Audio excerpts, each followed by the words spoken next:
Your question, the member from Barrie. Thank you, Speaker. My question today is for the Attorney General. In order to justify the $650 million decision to cancel these plants, we've heard cries of public outcry, energy inefficiency, load management, use of alternative energy, but there's really only one reason, isn't there? And your lawyers have been warning of it all along. In the few unredacted documents we could piece together, revealed the mad scramble among bureaucrats pitching creative excuses and evaluating the fallout of each, namely public misfeasance. We've also discovered that the former Minister of Energy asked for legal counsel, a Coles Notes version on tort of misfeasance, which is abuse of public power in public office, including its defenses.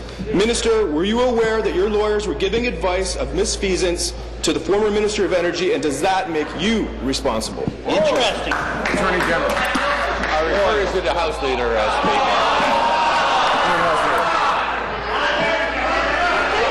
Mr. Speaker.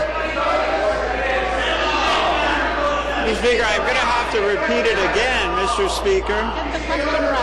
When it comes to the question of canceling the gas plants, there was something very rare in this House. There was unanimity. We heard from the Progressive Conservative Party, we heard from the NDP, and we ourselves reached the same conclusion that we shouldn't go ahead with them. In fact, I'm told, and I've heard during some of the debate before they stifled it, that the fact of the matter was there were robocalls from their own candidate to people about how they wanted to cancel the plant.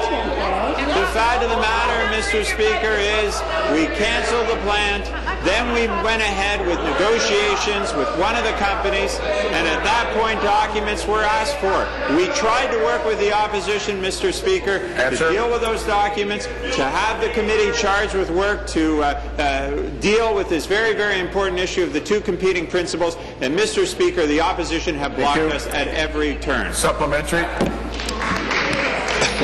Thank you, Speaker. That wasn't even remotely close to answering the question. And I usually do enjoy the Attorney General's answers, usually quite entertaining.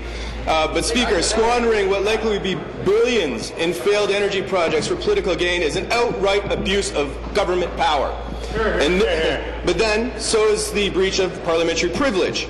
Perhaps as the government's lawyer, you may also advise about what's worse, the former Minister of Energy's public misfeasance versus the current Energy Minister's contempt for Parliament. The extensive eulogizing about the life and character of the current Energy Minister says only one thing. His team has selected him as the go-to fall guy. But is he really the right fall guy? There's a third unseen dark force that's been nodding and winking all along. The Premier needs to step up, admit he was wrong, take responsibility, and apologize to all the hard-working families of Ontario. Thus far, the only people paying for the egregious mishandling of the energy file are the taxpayers. And it's time one of you own up to this mess. Which one is it going to be? Thank you. Government House Leader. Mr. Speaker, I'd like to correct the record. Earlier today, I said that I didn't think the opposition could get any lower.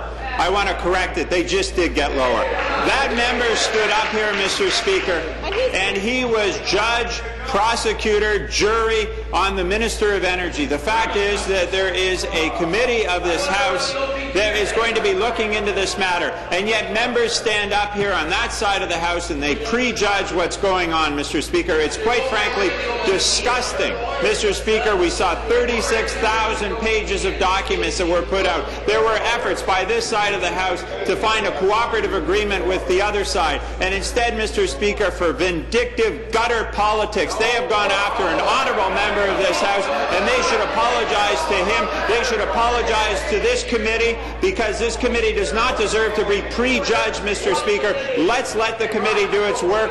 Let's look at its findings, and let's reach a conclusion on this important issue.